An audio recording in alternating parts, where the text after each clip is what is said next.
And God decides that it's through Israel, through his children, to show the world God's glory. So there was supposed to be a nation of preachers, people who bring the gospel to the world. If you ever hear about the tribes of Israel, Israel had 12 sons. All of those sons are referred to now as a tribe of Israel. And so they all have a lineage, and there's countless thousands of people that come from those tribes, but they all come from Israel. Now we got these 12 sons. Israel's favorite child was Joseph. And Joseph was a visionary. He was a dreamer. He would have dreams. He would come back and he would tell his brothers, the other tribes, they started to get jealous of him because he had big dreams, not verbatim, but if you interpret it, it's like, I got a dream that all of y'all are going to bow down to me one day, including Israel. And when he came and he told him that dream, his brother was like, oh yeah, he got to go. Like, that's how that jealousy had got to that point. Like, in combination with that, his father had made him a special coat. So they were jealous and they was mad at that. So they was like, all right, here go the play. We're going to pull this man out in the field and let's kill him. But one of the brothers, Reuben, he didn't want to kill him. Instead of doing that, let's just sell him into slavery. He didn't want his brother to die, and he knew that it would kill his dad. So they took that coat that the dad gave him, covered up in animal blood. So they go back, tell the dad Father, that he was killed by an animal. This. Man, Israel, he ripped his shirt off. He's going absolutely crazy, right? So Reuben, he go back because he want to try to get him out of that well, but he's already gone. He gets sold into slavery.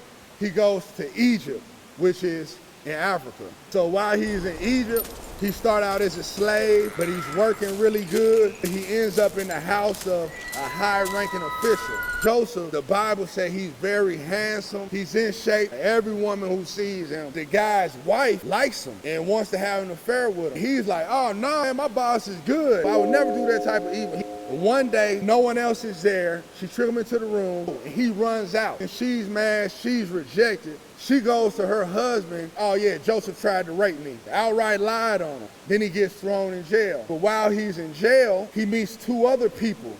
Both work for the king, and they both come to Joseph with the dreams. He has the ability to interpret dreams. The Pharaoh, which is like the president or the king of Egypt, starts getting these dreams, right? Skinny cows, he's seeing fat cows.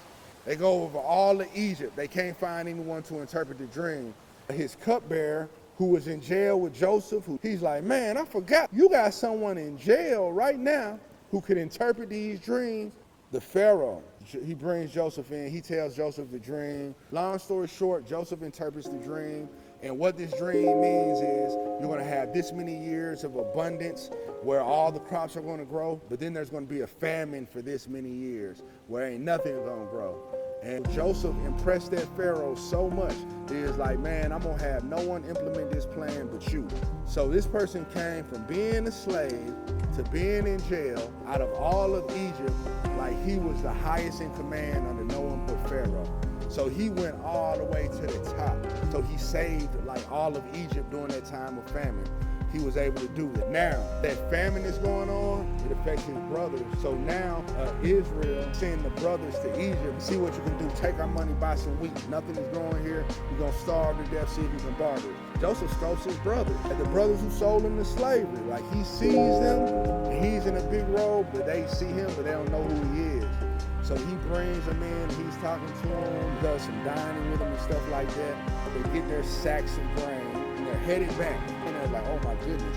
Like little, do they know it as they're looking through it, all of the money that they had to pay for that grain, like they found it and it was in one of the grains of sacks. Now keep in mind, Joseph had them intentionally put that money back in there, right?